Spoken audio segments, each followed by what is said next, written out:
Baik. Terima kasih. Assalamualaikum warahmatullahi wabarakatuh. Waalaikumsalam. Kebajikan, Rahayu.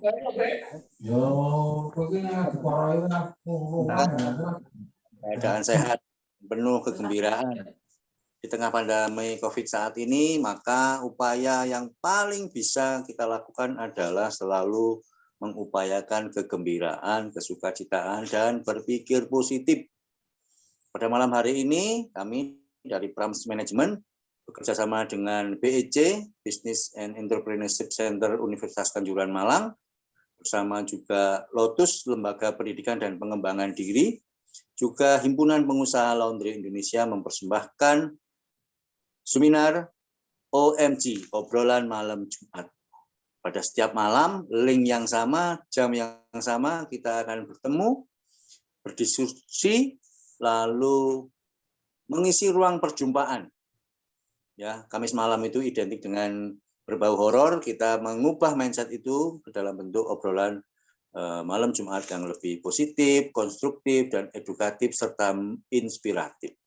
Baik, diskusi pada malam hari ini akan dipersembahkan oleh Pramudia Herlambang, pemilik laundry sabun kodok terbesar di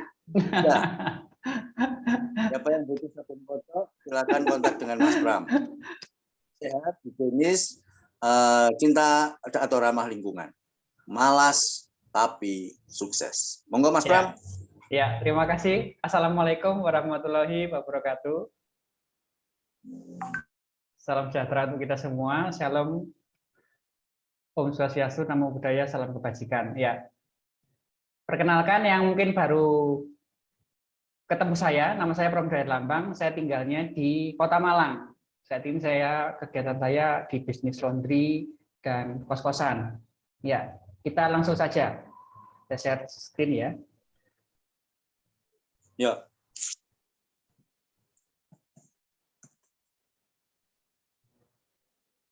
Belum. Kelihatan? Baik.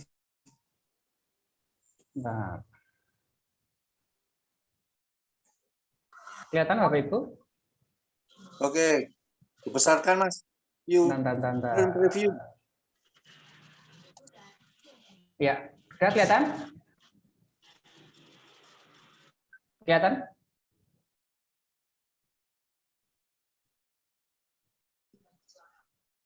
Bentar.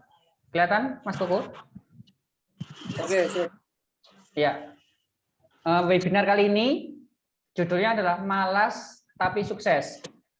Ya, ini pada awal saya mengajukan judul ini ke Pak Kuku ini ada pertentangan, ada kontroversi ya, Mas ya. Kok bisa ini malas tapi sukses? Biasanya kan kerja keras dulu baru sukses, ya. Tapi ini malas. Ya. Sebetulnya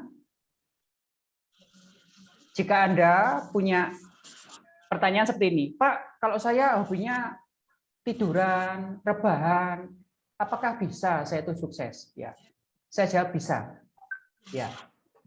Akan saya buktikan. Buktinya ini. Nah, ini. Saya ambil dari Instagramnya Otak Kanan, ya. Namanya profesi adalah professional sleeper. Jadi pihak hotel menyewa seseorang untuk menguji apakah hotelnya itu nyaman atau tidak. Seperti Bapak Ibu ketahui, setiap hotel dan restoran itu ada perkumpulannya, namanya PHRI. Perkumpulan Hotel dan Restoran Indonesia. Pasti hotel-hotel tersebut ada kelasnya, entah itu kelas melati, bintang 1, bintang 2, bintang 3. Nah, setiap tahun itu pasti ada ujian naik tingkatnya itu. Nah, pasti sang penguji dari PHRI akan menguji tingkat kenyamanan dari hotel tersebut. Maka itu dia akan membayar orang untuk bagaimana sih kenyamanan dari hotel tersebut. Makanya itu dia membayar orang untuk tidur, namanya professional sleeper. Sepertinya di Indonesia ini sudah ada deh, ya. Terus, Pak, kalau saya jadi professional sleeper, kira-kira bayarannya berapa? Gajinya berapa? Ini saya tunjukkan. Ya. Saya ini datanya ini tidak main-main, ada. Saya ambil dari liputan6.com. Jadi tukang tidur profesional Anda bisa digaji 16 juta per bulan. Ya. Ini juga marak sekali juga di luar negeri. Jadi memang di luar negeri dia akan membayar orang untuk menguji tingkat layanan mereka, kenyamanan mereka, apakah sudah layak apa enggak, apakah hotel tersebut layak naik bintang apa enggak, entah bintang 1, bintang 2, bintang 3, ataukah malah turun atau malah tetap. Nah, ini ada ujiannya, sama kayak kita sekolah dulu harus naik kelas, kan harus, kalau naik kelas kan ada ujiannya. Nah, dengan ujian itu kita hasilnya gimana, berhak naik kelas atau malah tinggal kelas, seperti itu. Kemudian yang kedua, ya, ada pendapat dari filsuf Cina. Jadi tujuan dari webinar ini adalah seperti ini. Nah, namanya Confucius, filsuf dari Cina. Ya, jadi dia berpendapat jika Anda dapat menemukan pekerjaan yang Anda sukai, Anda tidak perlu bekerja barang sehari pun dalam hidup Anda. Jadi tujuan dari webinar ini, saya tidak mengagung-agungkan atau mengutamakan kemalasan Anda. Buktinya tadi sudah saya tunjukkan, meskipun Anda hobinya tiduran, rebahan, ada bayarannya, tetap digaji. Nah, dari pendapat Confucius ini, dari filsuf Cina ini, intinya tuh apa toh? Jawabannya tuh apa? Menemukan pekerjaan yang Anda sukai. Jawabannya adalah di slide berikutnya adalah ini. Nah, jawabannya adalah temukan passionmu. Ya. Temukan kegiatan atau pekerjaan yang Anda sukai. Ya. Sebetulnya kriteria pekerjaan yang menjadi passion Anda, yang menjadi hobi Anda, passion itu apa ya? Artinya gairah. Pekerjaan yang membuat Anda bergairah sepanjang waktu. Cirinya, kriterianya ada satu, Anda senang melakukannya. Kemudian yang kedua, dapat memacu semangat Anda. Yang ketiga, menantang kreativitas Anda. Jadi kriteria ini, apakah pekerjaan Anda itu menantang kreativitas Anda, kemudian membuat Anda tenggelam di dalamnya, inspirasi, semangat, dan menggembirakan. Jadi Anda dengan pekerjaan itu bisa apa ya?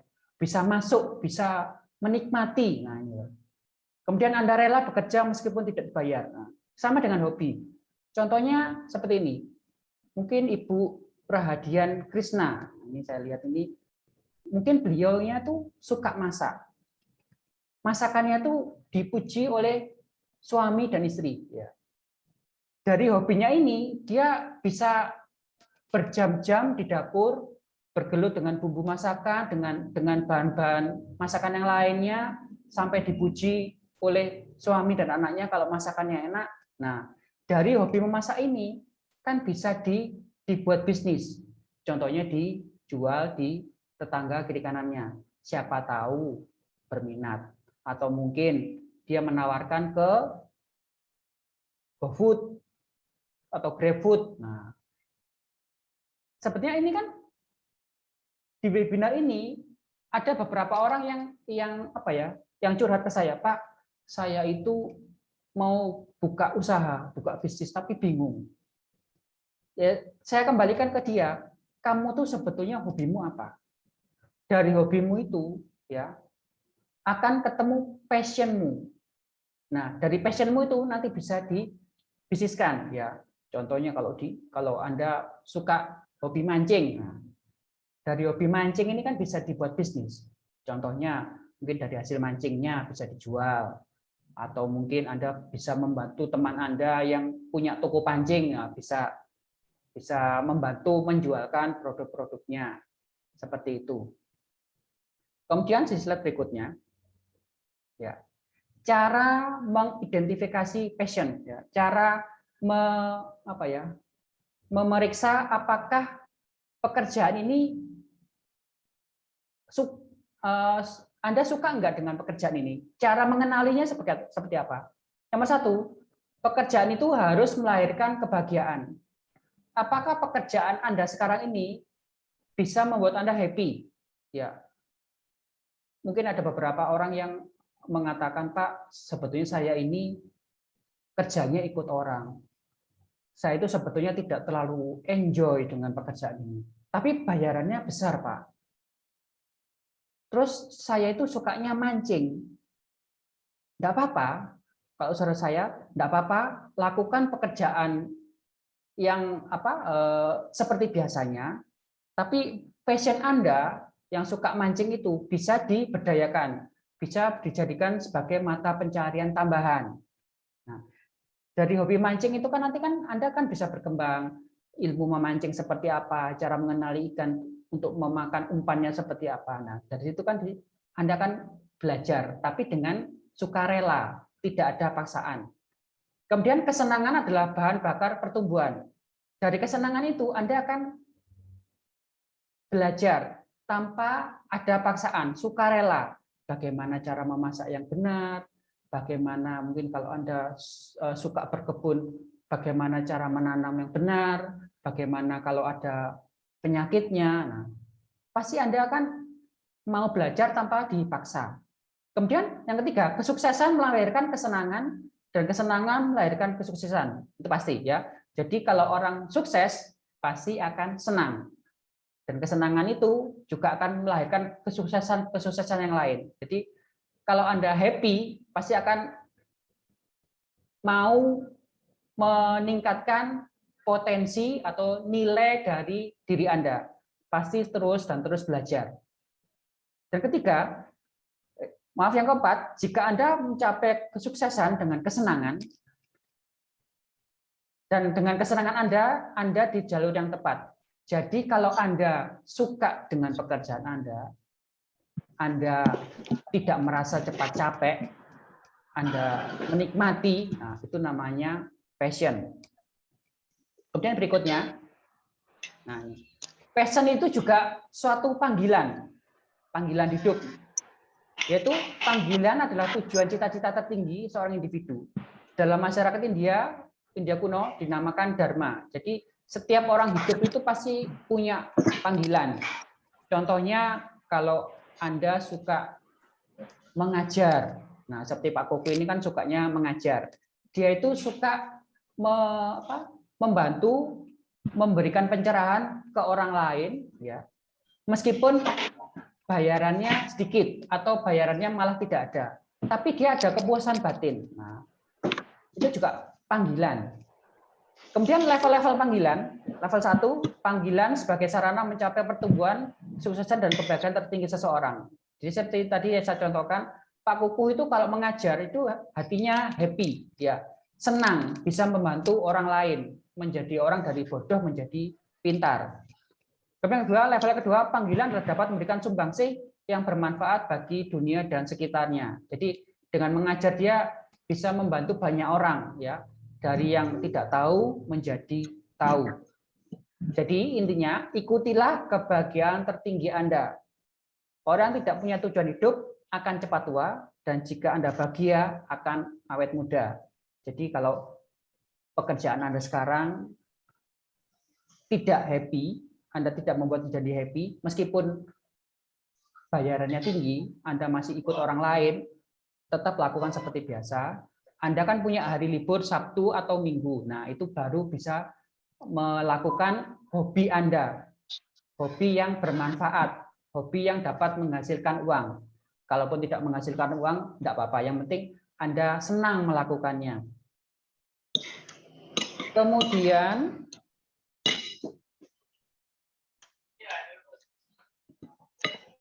ya. Kemudian terakhir ya. Halo.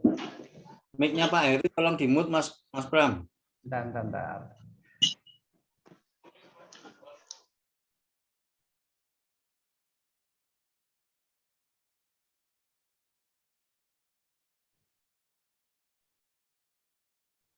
Saya lanjutkan aja ya. Oke. Ya, ini yang terakhir, ya, singkat saja. Ya, ikutilah kebahagiaan tertinggi Anda. Ya, jangan terikat pada tujuan atau target. Fokuslah pada proses. Jadi, apapun kegiatan hari ini, nikmatilah. Kalaupun tidak bisa menikmati, tapi Mas ini pekerjaan ini saya digaji besar, enggak apa-apa, lakukan saja. Tapi tetap Anda melakukan pekerjaan yang menyenangkan bagi Anda. Bisa dilakukan di luar pekerjaan inti Anda, bisa Sabtu, bisa Minggu. Ya, pokoknya kegiatan yang bermanfaat.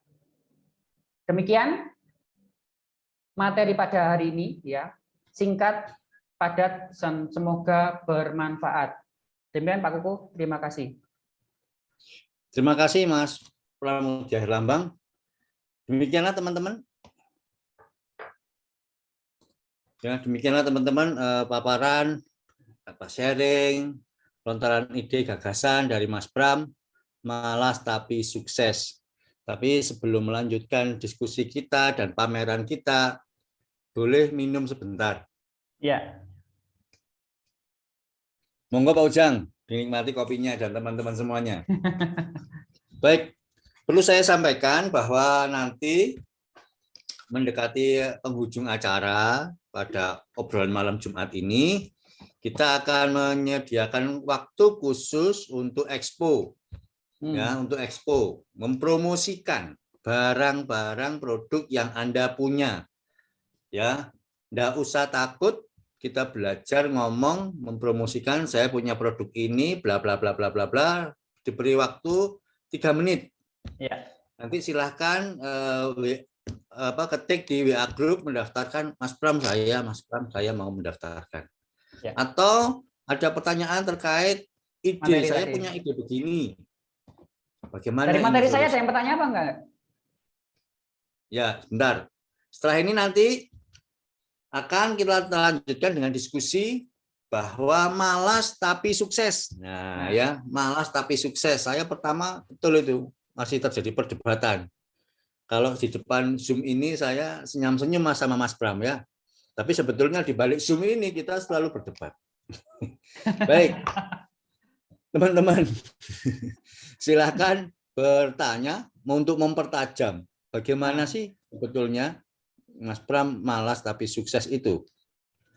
Silakan teman-teman, ada yang mau berdiskusi, menyampaikan pengalamannya, dan tipe-tipe malas setiap orang itu pasti beda.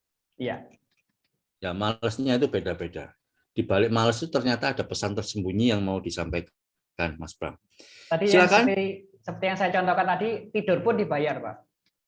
Nah, tidur pun tuh dibayar. Dulu tidak tapi pernah untuk mencapai terbayangkan. proses itu ada perjalanannya. Ya. Ya. Saya pernah ngalami itu, Pak Bram.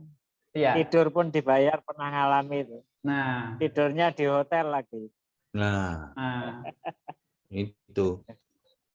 Oke, silakan teman-teman, ada yang mau di-sharingkan? Saya cerita sedikit ya, Mas.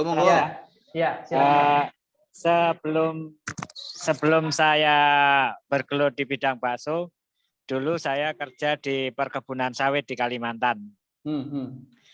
Ya itu tadi, saya adalah bekerja kebetulan kok sesuai dengan keinginan saya, cuman saya malas. Saya malas, kebetulan mendapatkan peluang, mungkin kalau saya sebut itu saya itu pangkat kopral tapi fasilitas jenderal. Karena saya hanya sebagai seorang driver GM di perkebunan sawit. Nah, kerja saya kecuali antar jemput GM, saya juga sering antar jemput tamu yang dari Jakarta atau dari luar, kemudian juga ngantar, kemudian juga tamu mungkin dari Malaysia, jemput di bandara, ngantar ke hotel, dan saya pun ikut tidur di hotel dengan fasilitas sama dengan tamu. Itu. Jadi waktu itu saya merasa nyaman. Anda menikmati apa enggak, Pak Ujang? Sangat menikmati, saya sangat menikmati. Sangat menikmati karena ya itu tadi pangkatnya mungkin kopral tapi fasilitasnya jenderal kan, karena mobil pun mobil cukup berkeras, yaitu Pajero. Nah, Jadi kemana pergi selalu ada uang saku gitu. Mau makan tinggal menukarkan nota nantinya. Seperti itu. Dan itu sempat memberikan gambaran hidup sekali bagi saya, karena dengan sebagai seorang driver saya juga pernah sampai ke Malaysia. Dan saya waktu itu satu-satunya yang mungkin dipercaya untuk mengantar dokumen penting dari Kalimantan ke kantor pusat di Jakarta. Itu sangat enjoy sekali, karena kita dikasih fasilitas uang tiket, uang hotel, saku perjalanan. Waktu cuman memang mungkin batasnya saya udah mentok, wah kayaknya udah nggak apa. Saya merasa itu hanya cukup untuk masa 5 tahun. Selanjutnya saya terus punya gambaran harus melangkah, saya harus berwirausaha seperti itu. Dan alhamdulillah ketemu bentuk wirausaha yang saya jalankan saat ini. Itu aja Mas Pram, pengalaman pribadi saya. Jadi memang di webinar ini saya tidak menyuruh Anda untuk bermalas-malasan. Saya akan membantu Anda untuk menemukan passion Anda. Ya, pekerjaan apa sih yang suka Anda lakukan? Nah, membuat Anda happy. Nah, itu yang harus dicari. Contohnya kalau di Malang itu dulu pernah ada orang yang suka memelihara ikan cupang. Mungkin Pak Koko udah tahu ya, di Kota Lama itu ada seorang laki-laki ya, dia tuh sering sekali memenangkan lomba ikan cupang, dan ternyata ikannya itu dioperasi kecil, jadi sirip-siripnya itu bisa mengembang indah gitu. Ternyata dia dengan menggunakan cutter atau silet, dia sirip-siripnya itu dikembangkan, dia agak dibelah-belah sedikit, jadi di dalam air itu bisa berkembang bagus gitu, mengembang sirip-siripnya. Akhirnya teman-temannya meminta tolong ke dia, tolong ini ikan cupangku tolong dimasukkan ke salon ikan cupang agar bisa menang di perlombaan. Jadi kalau ikan cupangnya dipelihara oleh dia, dimasukkan salonnya dia, ikannya jadi indah. Seperti itu. Itu dari hobi memelihara ikan cupang. Bisa menghasilkan rupiah, bisa menghasilkan uang. Contohnya seperti itu. Atau yang suka masak, hobi masak, nah dari hobinya itu bisa mungkin dibisniskan, bisa dijualkan masakannya hingga menghasilkan uang. Seperti itu Pak Kuku. Masih di mute Pak Kuku. Oke. Ya. Mohon maaf. Jadi intinya sebetulnya bagaimana kita mencapai kesuksesan, ya. Berbagai macam goal itu adalah sukses. Nah, pada malam hari ini kita melalui seminar ini lebih mengarahkan pada kewirausahaan. Apapun wirausaha, apapun usaha teman-teman yang geluti, ya perlu dicek setiap hari. Betulkah ini bidang saya? Betulkah ini bidang saya? Betulkah bidang saya? Kalau memang sudah betul, oke. Betulkah produk ini sudah cocok, sudah tepat dan lain sebagainya. Nah, seperti yang disampaikan oleh Mas Pram tadi, malas tapi sukses.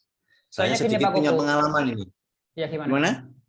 Soalnya kan gini Pak Kuku, banyak orang yang berbisnis itu ikut-ikutan. Nah ini loh. Tidak sesuai dengan keinginannya, tidak sesuai dengan passionnya.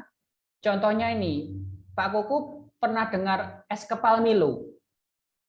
Oh ya. Nah itu kan dulu kan booming kan. Semua orang buka warung es kepal Milo.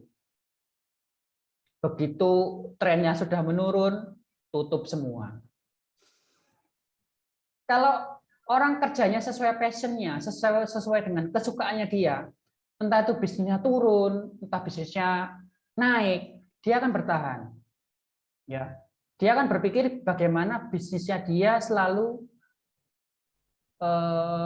lestari, selalu berkembang terus-menerus, tidak Berkelanjutan. ya, berkelanjutan, ya, tidak mudah menyerah. Nah, intinya seperti itu, Pak. Ya, jadi namanya gini ya, sebagus-bagusnya mencontoh ya, sebagus-bagusnya mencontoh produk orang lain, tetap ada masanya. Ya. Tapi ketika produk itu otentik, murni, hasil kita itu akan lebih langgeng, lebih lama durasinya. Iya. Nah, sekarang teman-teman silahkan merefleksikan diri, melihat produk saya ini betulkah orisinil dari saya, hasil pengembangan dan berproses saya, atau seperti apa. Ya, saya ada sedikit aja tentang malas tapi sukses tadi. Ini lagi Mas Pram tadi kan mencontohkan mancing ya. Ya. Ini ada orang hobinya mancing. Nah. Sering sekali di tempat itu dia mancing. Ya. Tetapi apa yang terjadi? Pemilik kolam pancing itu justru menawari teman saya, Pak, maukah mengelola tempat pancing saya? Lu coba. Saya enggak tahu bagaimana pemilik pancing itu membaca pelanggannya. Sering sekali, sekian lama ya sudah mancingnya, acara mengisi waktu luangnya dengan mancing. Saya tidak hobi mancing, saya tidak ngerti sebetulnya nikmatnya di mana, itu tidak ketemu saya. Diajak mancing. Tapi teman saya ini luar biasa, dan akhirnya ditawari mau ngelola pancing. Sampean kelola, wih luar biasa. Kolamnya sampai parkirnya. Tidak boleh dikelola satu, minumannya jangan dikelola, saya yang mengelola. Semua dikelola, diberikan, tapi kecuali satu, minuman jangan diambil, saya yang ambil. Nah, lagi teman-teman, maksudnya passion. Ya, kita nggak tahu apa yang kita geluti itu nantinya seperti apa, nggak tahu. Dibaca orang bagaimana, nggak tahu. Tapi kalau memang sudah waktunya, prosesnya adalah untuk sukses, ya sukses. Ya, betul. Ya, apapun yang menurut kita ini, ya ini kesenangan saya. Orang lain bagaimana?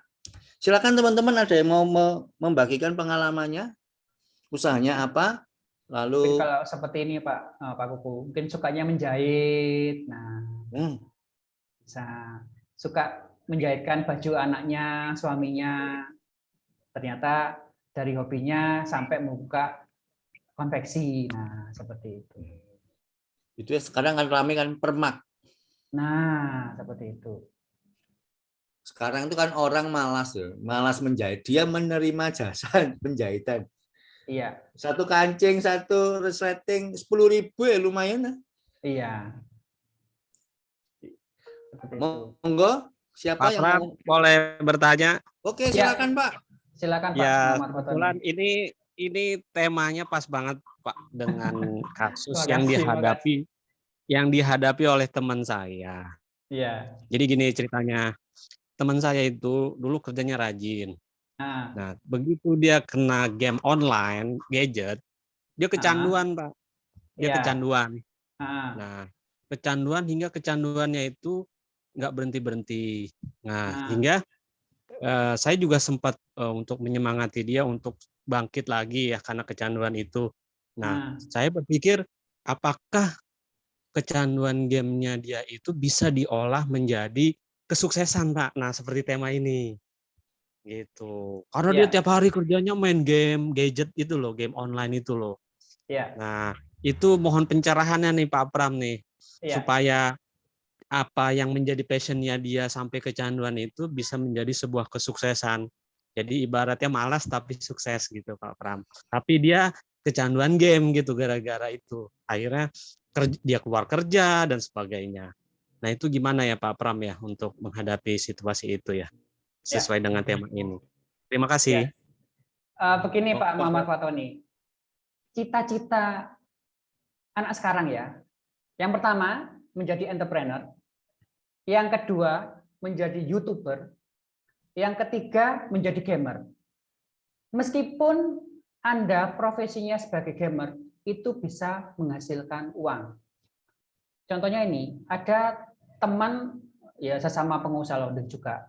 Anaknya ini suka main game tiap hari sampai kuliahnya ini ya tetap bisa kuliah, tetap bisa menyelesaikan tugas-tugasnya, tapi dia tidak bisa meninggalkan gamenya. Tapi dengan gamenya ini dia bisa menghasilkan uang. Dia sering ikut lomba game online, ya.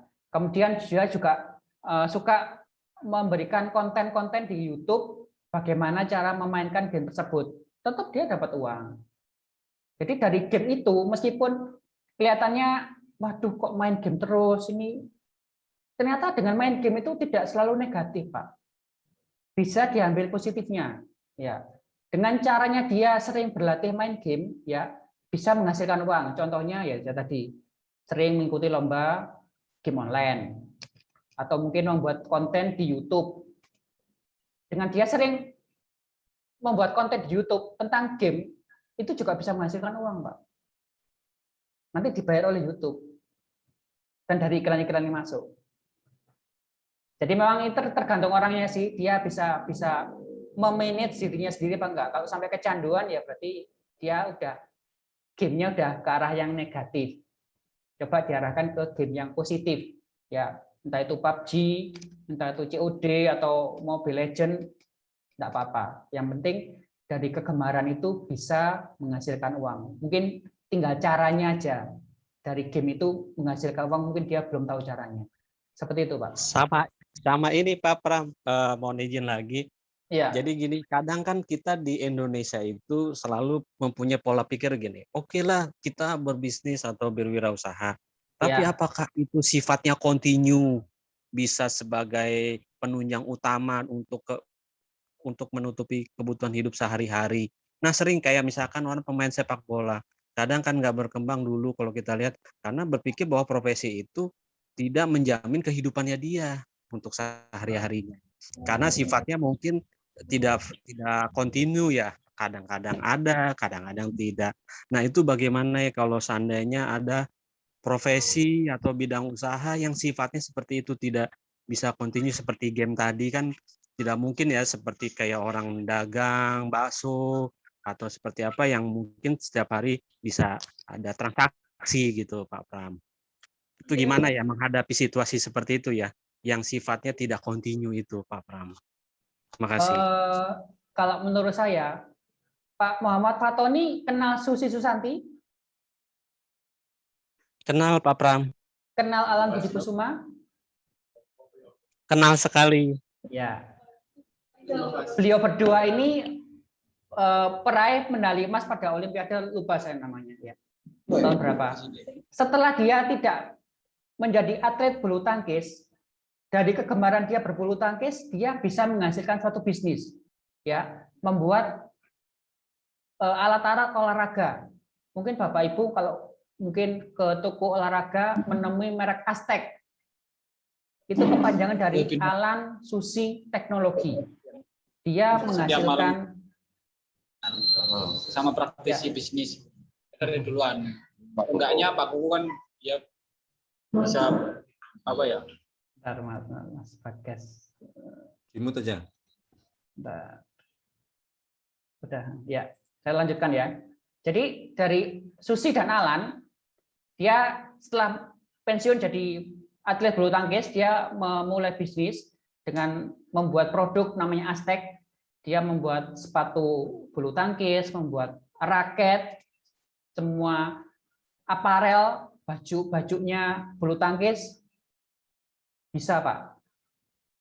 Jadi memang bisnis itu bisa dilatih berdasarkan hobi dia, passion dia. Kalau jadi pemain sepak bola bisa juga, mungkin dari sepak bola dia bisa sekolah lagi jadi pelatih. Nah, pelatih kan nanti kan juga dibayar, atau dia bisa membuka toko olahraga, atau mungkin membuat coaching, membuat konten-konten di YouTube, bagaimana cara sepak bola yang baik. Kalau menurut saya seperti itu, Pak. Jadi dari hobi, dari passion itu masih bisa dibisniskan. Terus sama ini lagi Pak Pram, kadang Ya. ada yang kalau kita lihat ya di sekeliling kita, yang awalnya orang itu mempunyai passion yang tinggi, tapi kadang omongan orang sekitar itu bisa membunuh passionnya dia. Misalkan ada, kamu buat apa main burung terus, nggak ada masa depannya, lebih baik cari kerjaan yang lebih mapan, yang lebih layak gitu. Padahal dia passionnya begitu. Nah itu gimana lagi ya, kadang kondisi itu sering terjadi tuh Pak Pram, di masyarakat terutama ya. Karena mindset orang Indonesia kan seperti itu umumnya. Kita senang main burung, atau apa, kadang masyarakat sekitar nggak ada masa depannya kalau main burung itu, nggak ada ininya, mendingan cari kerjaan yang lain atau apa. Itu bagaimana ya Pak Pram menghadapi yang omongan orang sekitar itu kadang-kadang membunuh passion kita juga gitu Pak Pram. Terima kasih. Pesan saya, jangan dengarkan kata-kata orang yang melemahkan Anda. Dengarkan omongan orang yang menguatkan Anda. Meskipun Anda hobinya memelihara burung, dari memelihara burung pun bisa ada potensi bisnisnya. Contohnya, burung ini burung pandai berkicau. Sudah menang di beberapa lomba. Mungkin Anda bisa mengajarkan bagaimana cara melatih burung ini agar berkicau dengan baik. Nah, itu Anda bisa tularkan. Itu juga sebagai sebuah bisnis. Atau Anda bisa mengolah pakan ternaknya seperti apa. Nah, atau membuat kandangnya seperti apa. Itu masih bisa dijadikan bisnis, Pak. Jadi kalau Anda sering mendengarkan kata-kata di sekitar Anda yang melemahkan, mendingan jangan didengarkan, Pak. Tinggalkan aja. Itu orang-orang yang toksik itu namanya. Orang-orang yang negatif.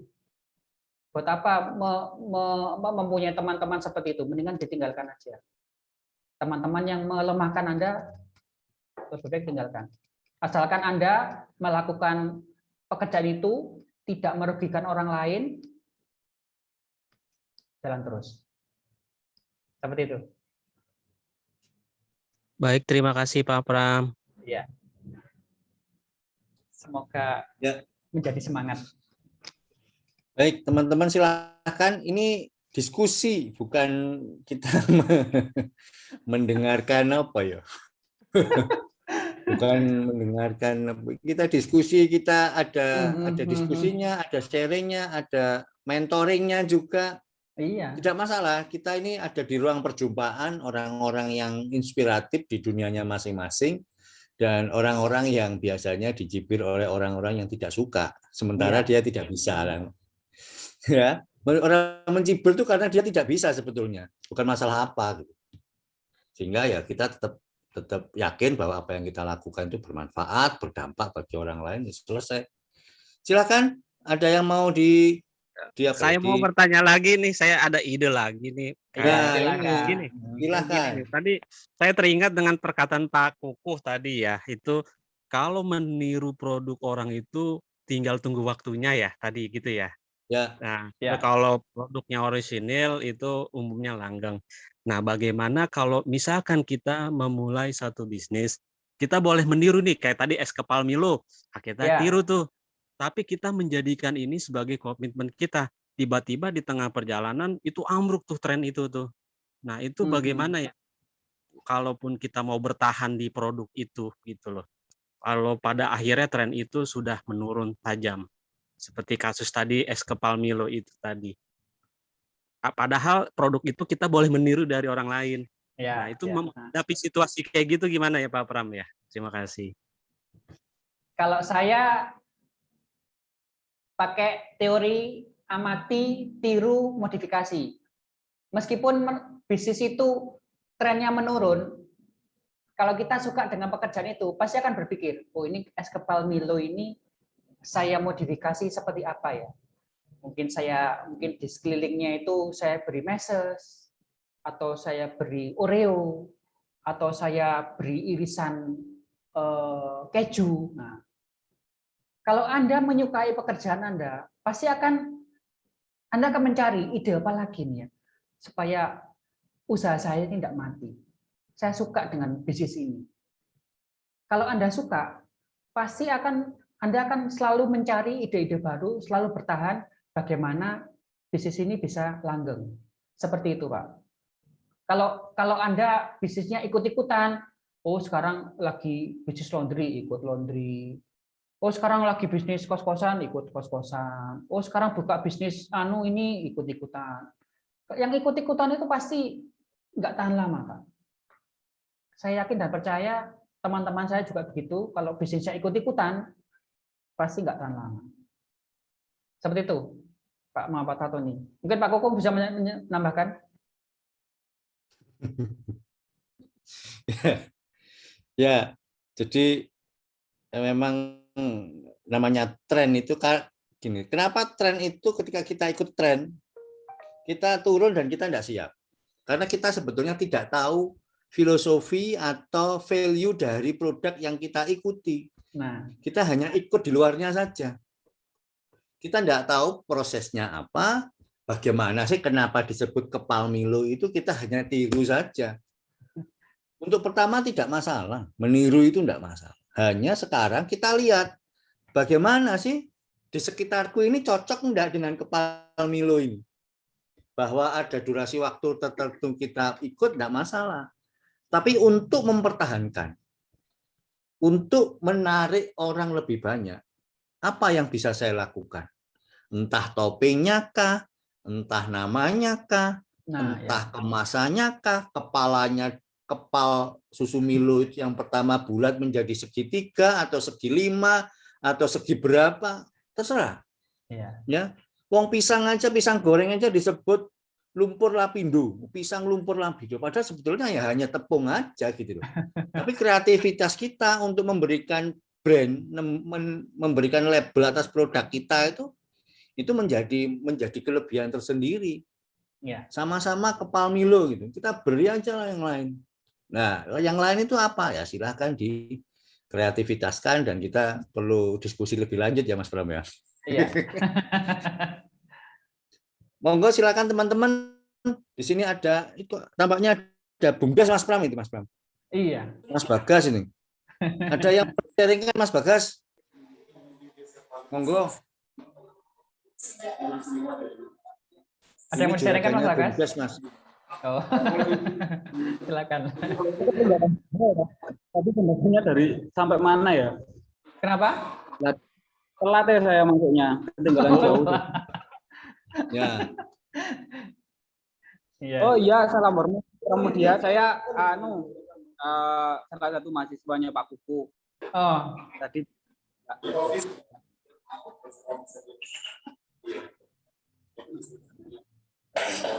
Iya. Mungkin ada yang ditanyakan lainnya?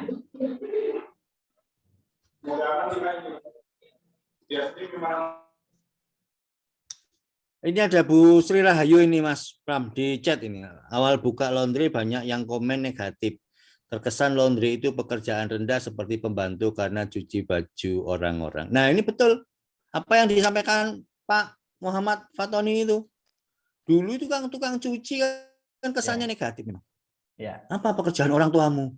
Pencuci baju. Waduh, itu visinya luar biasa. Tapi sekarang ketika kita mau meng-create usaha itu, ya, mengelola dengan lebih baik lagi, dengan metode yang sedikit aja diubah, nilainya, citranya sudah berbeda. Sehingga tetap aja pekerjaan-pekerjaan konvensional itu ya dilakukan saja. Masak itu siapa sih yang nggak bisa masak? Tapi ketika beda tangan, beda emosi ya beda rasa juga. Iya. Jadi ini juga ada Heri, kebetulan membahas produk yang saya jalankan, modifikasi dari kepal Milo. Nah, monggo Pak Heri, open kamera dan open mic. Nah, disebut es gunung coklat. Nah, ini kan modifikasi ini. Nggih. Pak Heri monggo, ada monitor Pak Heri. Perjuangannya ini gimana Pak Heri? Oh Pak Heri. Ya. Belum. Kalau Bu Sri Wahyuningsih, Bu Sri, mic-nya Bu. Nah, monggo di-sharingkan Bu tentang ini Bu, cuci-cuci baju ini. Saudaranya Mas Pram itu cuci-cuci baju. Monggo. Iya, ya awalnya gitu Pak. Ya. Di Moho. Uang kerjanya dari kantor kok jadi tukang cuci. Nah, Tapi ya untunglah saya punya teman banyak di bidang laundry, akhirnya jadi bisa nguatin semangat. ya, itulah gunanya komunitas loh. Iya, Komunitas itu menguatkan mental kita. Bu Sri posisi di mana kalau boleh tahu Bu Sri? Jakarta Pak. Oh, iya betul. Jadi kita di ruang perjumpaan Zoom ini, OMG ini memang kita selalu mengupayakan membangun energi positif, mindset positif, tindakan positif, berkontribusi dan berdampak bagi orang sekitarnya. Pertama kita dicibir tidak masalah. Suatu saat dia akan butuh kita untuk diam-diam titip gimana sih cara bekerjanya Mas Pram, bagaimana sih laundryanya Bu Sri Rahayu kok banyak yang ikut sementara saya tidak bisa kan begitu. Ye, Pak Heri, apakah masih monitor? Jadi pesan saya jangan dengarkan orang yang berkomentar negatif ke Anda. Tinggalkan saja. Itu yang melemahkan Anda itu. Tapi akhirnya ada yang ngikutin Pak. Nah, iya. Betul kan? Pura-pura datang laundry, pura-pura tanya-tanya mesin. Ya. Ini itu. Tapi akhirnya ada juga yang buka. Sekarang jadi ada 5. Oh, ya. Luar biasa. Jadi memang gini Pak Kuku, kita harus pintar-pintar memilih teman. Teman yang negatif tinggalkan. Teman yang menguatkan gandeng. Nah, ini. Seperti ya. itu. Kalau dulu Pandai-pandai memilih teman. Dulu kan berpendapat banyak teman banyak rezeki itu. Ya perlu bisa. diuji lagi. Iya, Pak. Tinggal teman seperti apa yang kita banyak temani itu kan? Iya. Nah, teman seperti apa? Baik.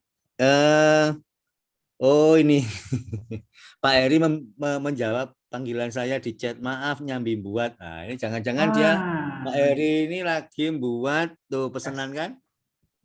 Es gunung coklat, nah, padahal kepal Milo. Ya. Gimana Pak Mas Pram untuk membahas ini ya?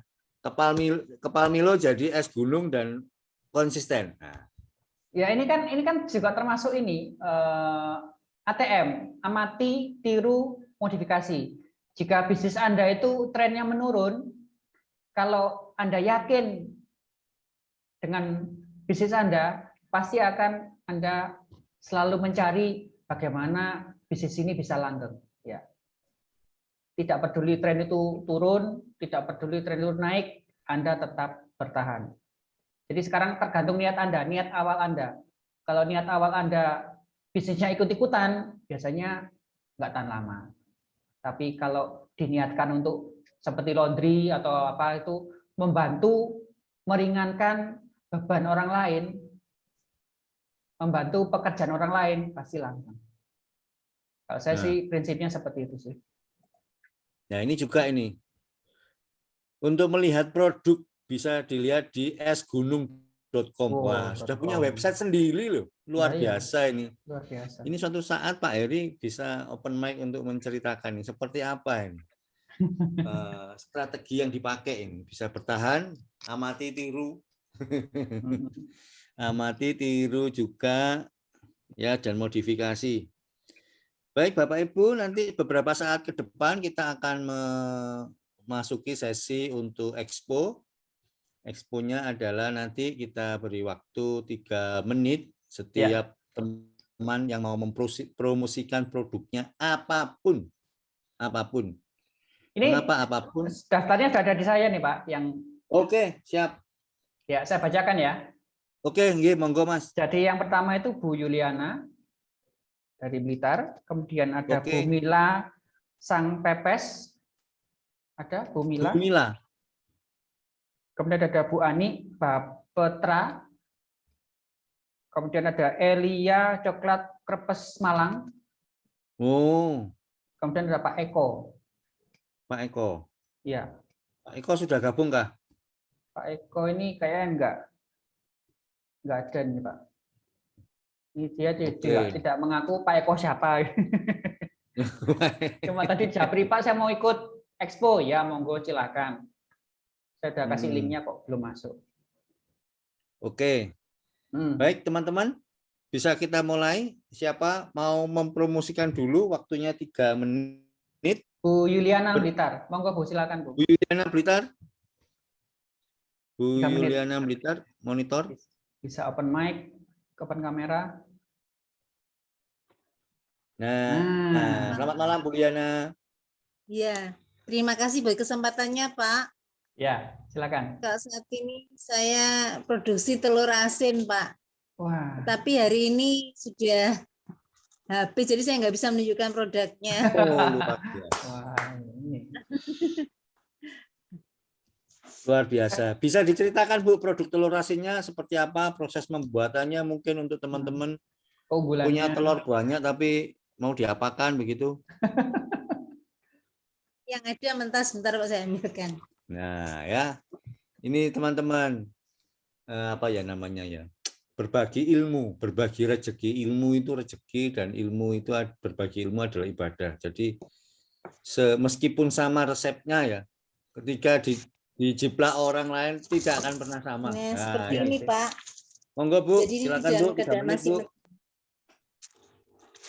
Ini dibungkus Pak. Masih dibungkus. Jadi apa namanya, ini dari tanah liat, kemudian sekam apa. Nah seperti ini. Nah, bertahan berapa lama Bu? Yang membedakan telur asin ini adalah dalamnya oranye ya Pak, bukan kuning. Kemudian saya juga biasanya kalau orang membuat telur asin itu kan kukusnya kan berjam-jam agar tahan lama. Tetapi saya mengukusnya ini tidak lama agar apa namanya, kandungan dalam telur asin ini tidak rusak. Kemudian juga tidak mengakibatkan kolesterol Pak. Jadi kalau sudah keluar hitamnya itu berarti telur itu sudah mengandung kolesterol. Seperti itu. Nah, kesulitan saya kalau dikirim keluar kota, saya belum pernah. Maksudnya pakai apa, kalau di Blitar ini masih sulit Pak. Itu yang kendalanya saya kalau misalnya ada pesanan dari luar kota. Jadi hanya apa namanya menghandle hanya dalam kota saja. Bertahan berapa lama Bu? Kalau saya biasanya ya mungkin seminggu aja Pak, karena saya ngukusnya tidak lama. Kalau mungkin jam-jam bisa mungkin sampai 2-3 minggu, tapi ini di ruang mungkin sampai maksimal seminggu aja. Oke. Baik. Terima kasih Bu Yulia. Teman-teman ada yang mau bertanya tentang produknya Bu Yuliana? Telur mungkin nomor asin. teleponnya Bu Yuliana mungkin ada yang telepon, Bu.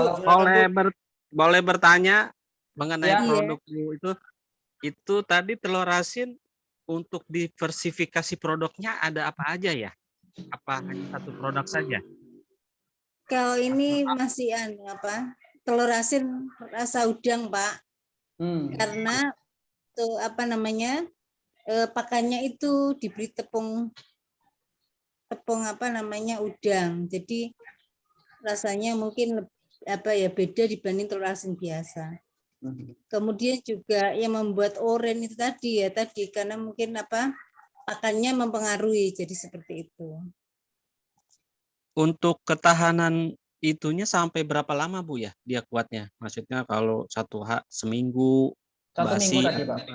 Nasi mentah ini kan kita sampai 2 minggu ya. 2 minggu. Untuk dari mentah, kemudian diproses ini 2 minggu baru bisa dikukus tadi ya. Kemudian sebenarnya kalau lama sekali bisa 3 minggu, tetapi kalau kita ngukusnya lama akhirnya telur ini jadi kolesterol. Makanya saya coba untuk tidak sampai keluar hitamnya. Biasanya kan keluar hitam di kuning-kuning itu, kuning telur kan ada lingkaran hitam. Nah, itu berarti mengandung kolesterol. Tapi bagaimana caranya agar tidak sampai ada hitamnya, lingkaran hitam itu? Nah, ngukusnya saya biasanya itu maksimal 45 menit. Seperti itu. Untuk proses ininya, pembuatannya apa masih manual atau sudah menggunakan mesin, Bu? Kalau ini saya dari peternak, Pak, terus terang. Jadi suami saya itu punya pelanggan. Nah, dia itu usaha. Jadi usaha pembuat telur asin. Jadi saya biasanya ngambil di dia. Jadi seperti itu. Kalau produksi sendiri saya pernah buat dari air ya, maksud media air itu. Ternyata kurang bisa tahan lama dan juga kadang telurnya ini tidak sampai oranye ya kuningnya. Jadi cuma kuning biasa. Makanya saya ambil ke peternak di Blitar sini. Nomor teleponnya bisa dihubungi Bu Yuliana? Bisa. Iya. 08560 08 560 71 32 891.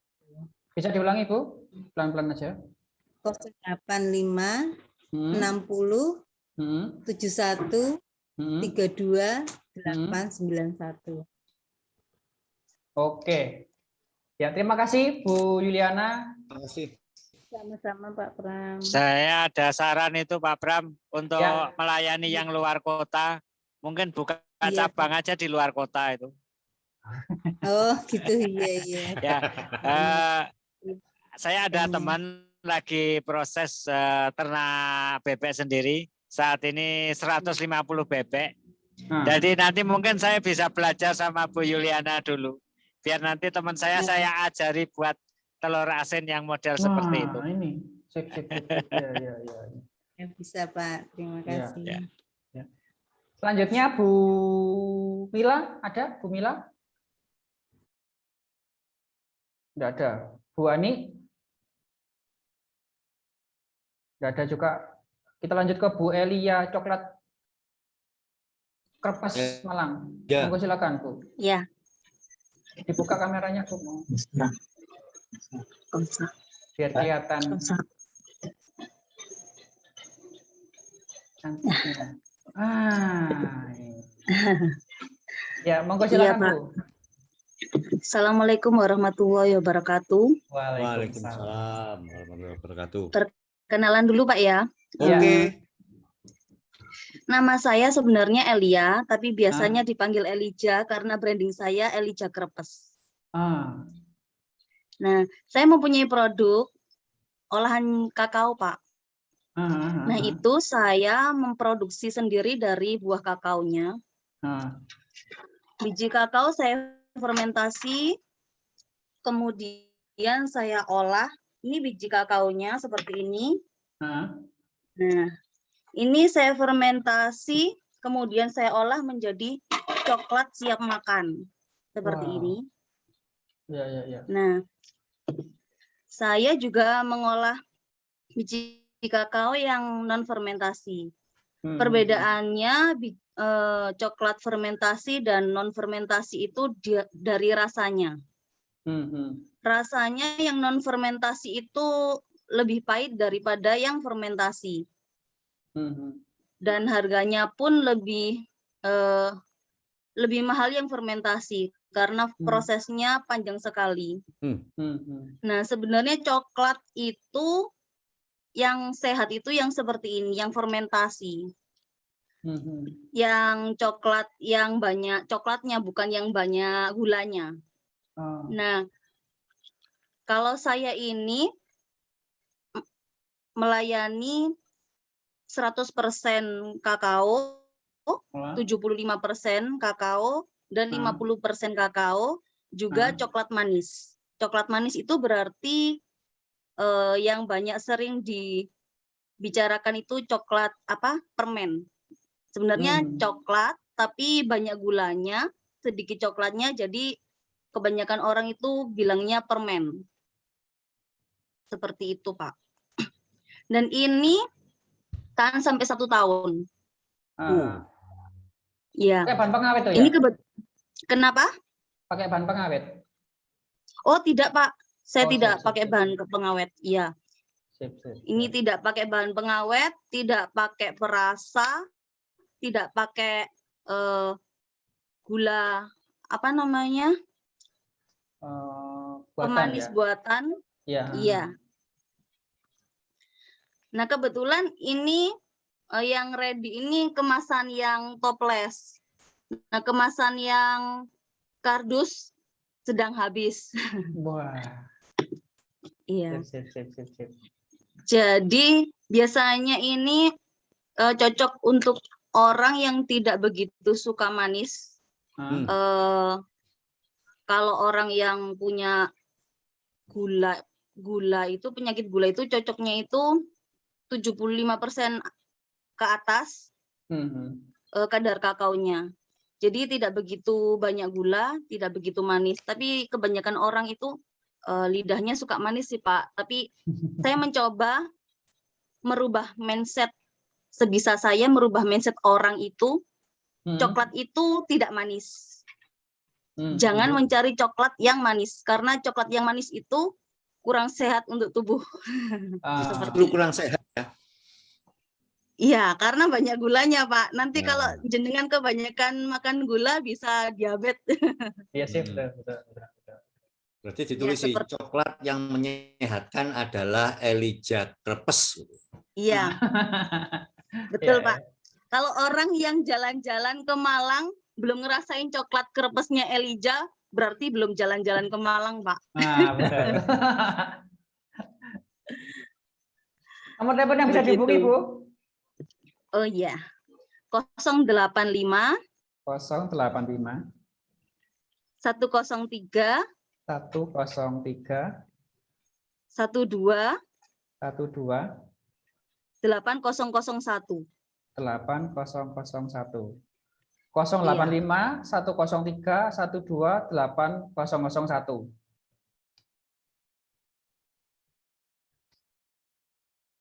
Bentar. Halo? Iya, dari laptopnya nih ya. Jadi yang Bapak Ibu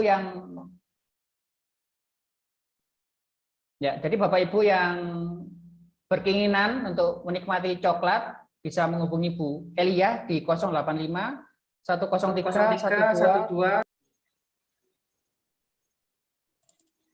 Oke.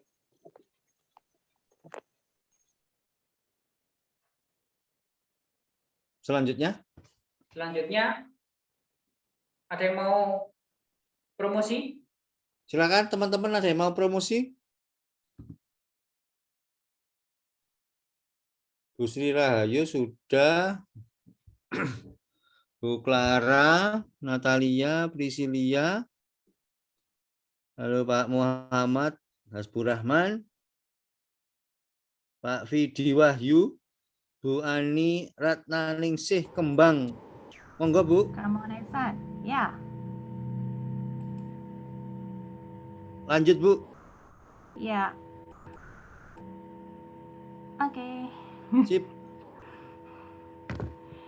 Assalamualaikum warahmatullahi wabarakatuh. Waalaikumsalam warahmatullahi wabarakatuh. Monggo Bu Ani. Iya. Perkenalkan saya Ani Ratnaningsih, brand saya Kembang Kamonesan Craft. Kembang Kamonesan itu kria berbahan baku limbah tanaman. Limbah tanaman. Ya, dari bunga, daun yang dikeringkan, terus juga dari kulit jagung dijadikan tiruan bunga. Nah, awal mula sih sebenarnya dari hobi ya.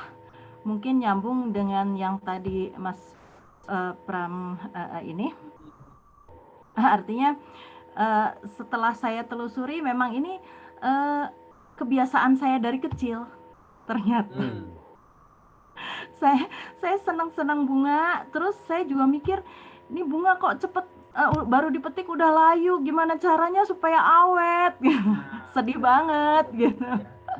Terus kalau nemu ranting juga, rantungnya bagus, harus digimanain ya gitu. Kepikiran tuh rumput-rumput juga, rumputnya unik, mau digimanain ya gitu. Nah, sampai ibu saya baru meninggal 30 Juni kemarin.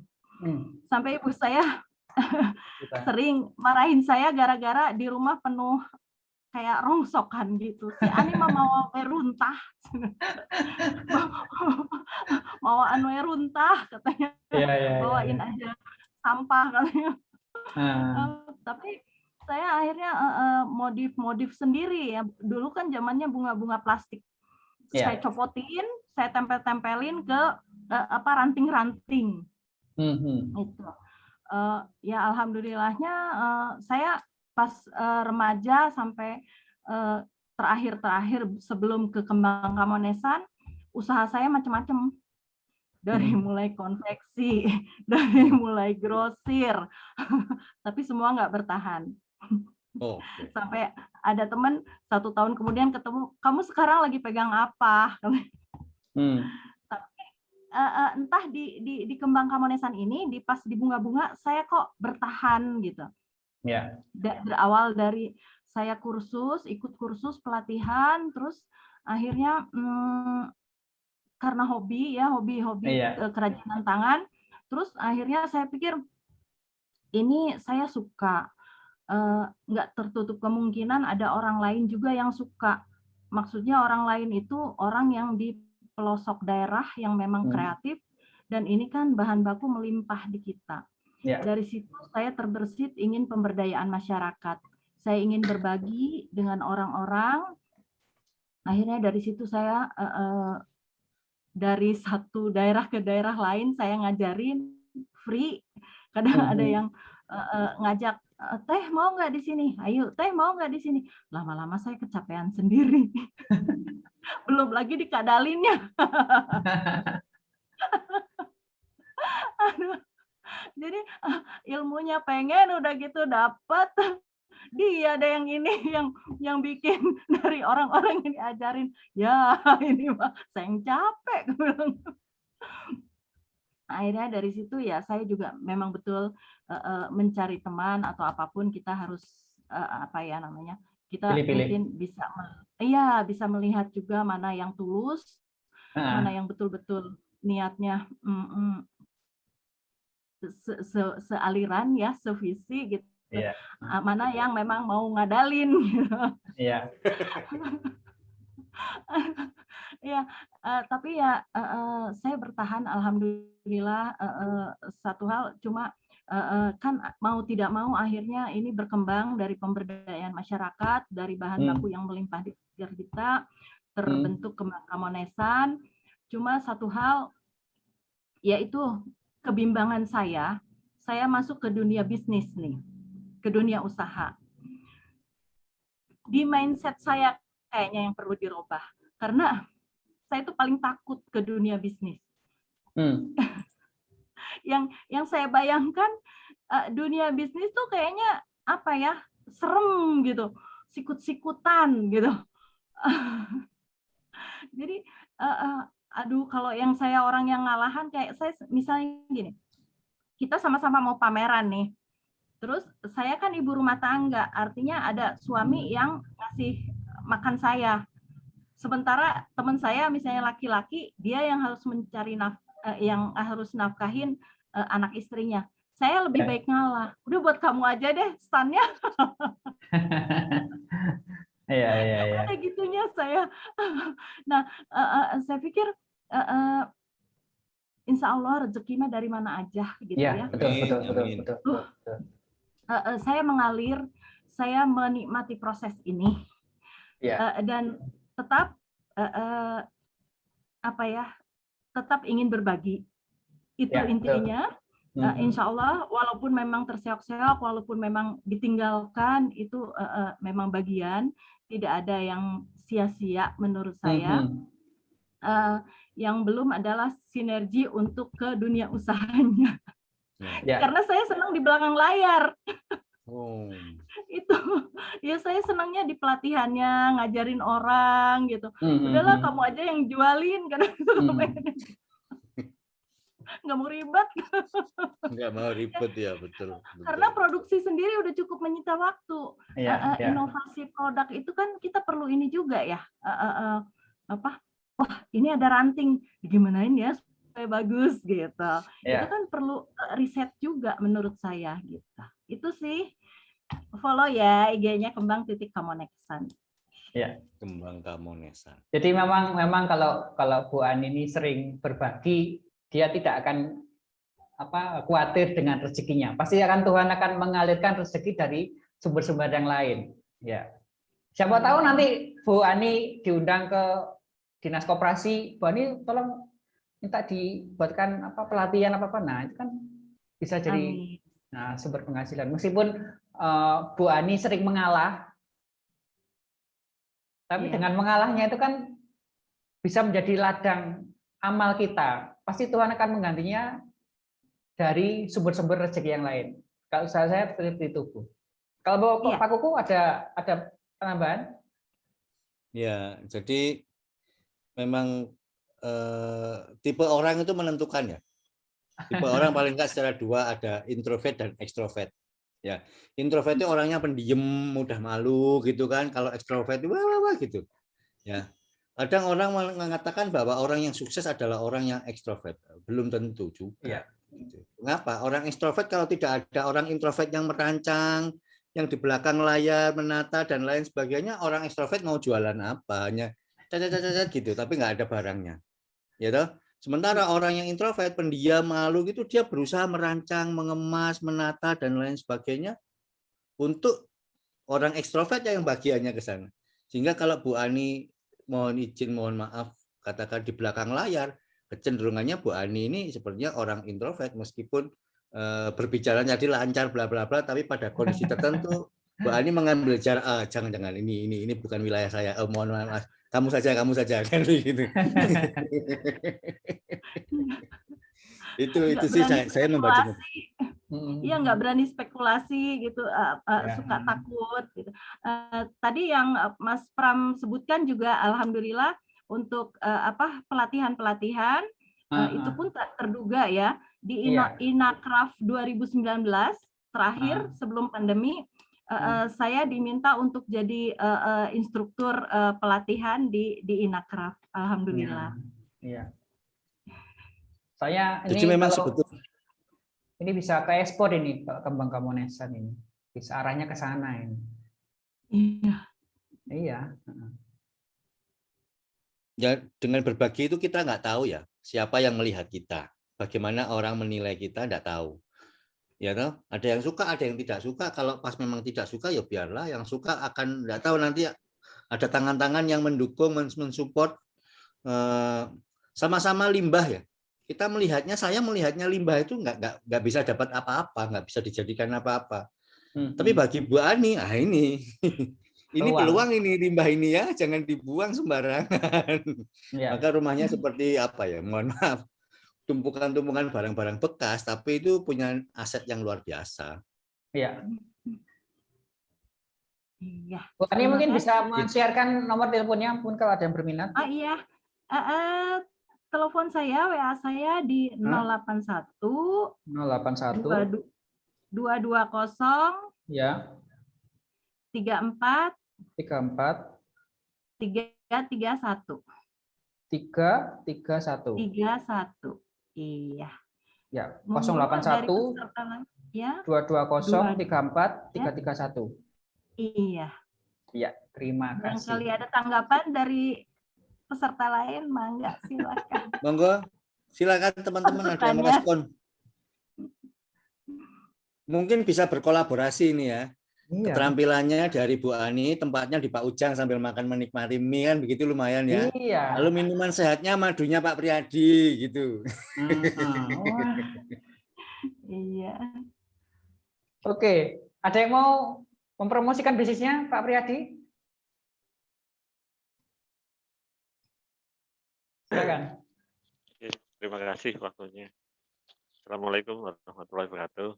Waalaikumsalam. Salam sejahtera bagi kita semuanya. Terima kasih waktunya Mas Pram dan Pak Koko dan rekan-rekan bisnis entrepreneur semuanya. Ya mungkin cuma mereview aja, Ini produk saya yang terbaru sudah. Apa itu Mas? Ini daun ajaib ya, ekstrak daun kelor murni. Oh. Nah, ini ekstrak daun kelor murni. Oh, kelor. Kapsul, dalam bentuk kapsul, isi 60 butir. Ini sudah saya konsumsi sekeluarga, tinggal tinggal ini. Rutin saya konsumsi sekeluarga. Di samping buat ada beberapa teman, customer, bengkel saya, kemudian saudara yang rutin konsumsi kapsul ekstrak daun kelor. Ini labelnya barusan bikin. Ya. Yang kemarin masih polosan. Nah, ini banyak sekali khasiatnya. Salah satunya mungkin untuk antioksidan. Ya mungkin yang di luar sana, mungkin yang pernah mengkonsumsi kapsul ekstrak daun kelor banyak manfaatnya di samping sayurnya. Cuma kelebihannya kalau ekstrak ini kapsul asam amino kandungannya proteinnya lebih tinggi daripada yang kelor yang biasa. Itu dan madu kopi, madu bunga kopi Gunung Kawi juga ready. Mungkin itu aja Mas Pram, Pak Koko, ngapunten. Tadi juga terlambat bergabungnya. Ya. Nomor teleponnya Pak Priadi kalau mungkin. Nomor telepon 085 63 101 931.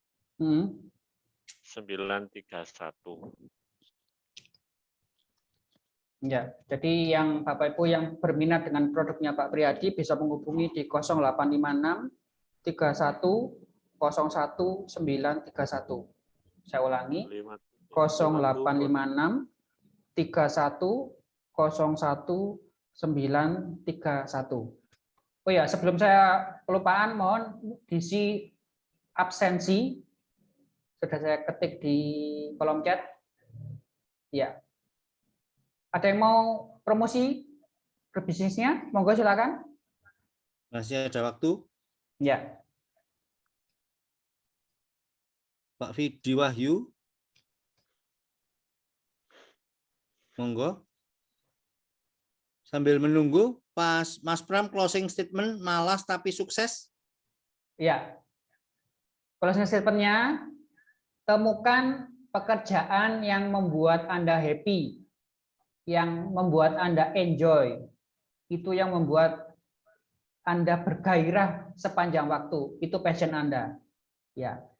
Lakukan sepanjang itu tidak merugikan orang lain, bisa menghasilkan uang, tetap lakukan. Demikian, terima kasih. Baik, teman-teman, semoga perjumpaan kita malam hari ini di ruang perjumpaan berbagi energi positif, berbagi ide gagasan inovatif, dan berbagi gagasan ide berkolaboratif. Ya, kita jumpa lagi nanti. Foto bersama, Mas. Apa? Boleh foto bersama? Oh iya ya. Nanti sebelum close penutupan kita akan foto bersama dulu ya, untuk mendokumentasikan, dan jangan lupa kita berjumpa lagi di OMJ hari Kamis depan jam yang sama 7:30, linknya juga sama, tidak berpindah kemana-mana.